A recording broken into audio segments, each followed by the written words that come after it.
गोंदवलेकर महाराज प्रवचने. प्रपंचात परस्परांशी प्रेमभाव कसा वाढेल?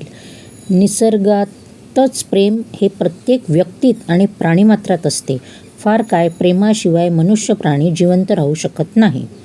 प्रेमाने सर्व जग वश करून घेता येते. प्रेम ठेवण्यामध्ये पैसा खर्च होत नाही, कष्ट नाहीत. परंतु प्रत्येकाचा अनुभव पाहावा तर प्रेम करणे तितकेसे सोपे आहे असे दिसत नाही. याचे कारण प्रत्येक व्यक्तीचा स्वभाव निराळा, आवड निराळी आणि दैवयोगाने आलेले ऋणानुबंध निरनिराळे असतात. आपल्या विचाराचे लोक असतील त्यांच्यावर स्वाभाविकच प्रेम जडते. विरुद्ध असतील त्यांच्याबद्दल प्रेम वाटत नाही, किंबहुना द्वेषही उत्पन्न होतो.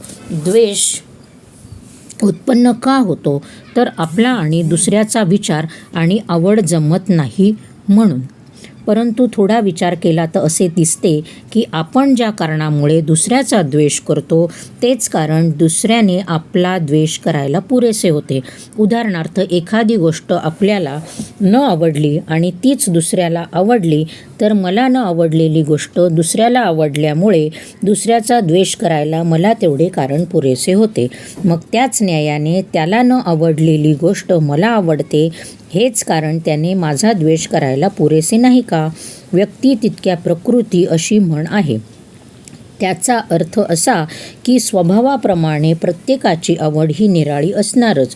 म्हणून द्वेषबुद्धी नाहीशी करण्याकरता प्रत्येकाच्या स्वभावाला थोडी सवलत ठेवणे जरूर आहे आणि प्रेम उघडण्याकरता सर्वांना आवडणारी जी गोष्ट असेल तिकडे लक्ष देणे जरूर आहे.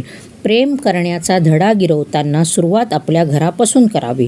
घरातली माणसे, नंतर शेजारी आणि त्यानंतर आजूबाजूला आपलेपणाची भावना आपल्या कृतीने वाढवावी. म्हणजे क्रमाक्रमाने प्रेमाची वाढ होऊन सर्व वातावरण प्रेममय होऊन जाईल. सर्वांशी निष्कपटपणे प्रेमाने वागावे. आपल्या बोलण्यामध्ये नव्हे, पाहण्यामध्ये सुद्धा प्रेम असावे. आपले बोलणे अगदी गोड असावे. आपल्या अंगी सहजता याची घरामध्ये अमुक एक गोष्ट कराच किंवा नकाच करू असे हट्टाने न म्हणता आपण राहावे. जसे घडेल तसे घडू द्यावे.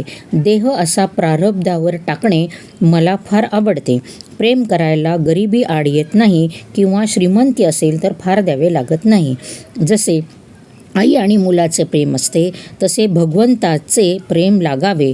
ज्याला भगवंताचे प्रेम येईल तो सृष्टीकडे कौतुकाने पाहील. भगवंताचे प्रेम हे कोणत्याही साधनाचा प्राण आहे. ते मागण्यासाठी रोज भगवंताची प्रार्थना करावी आणि त्याच्या अनुसंधानात राहण्याचा प्रयत्न ठेवावा.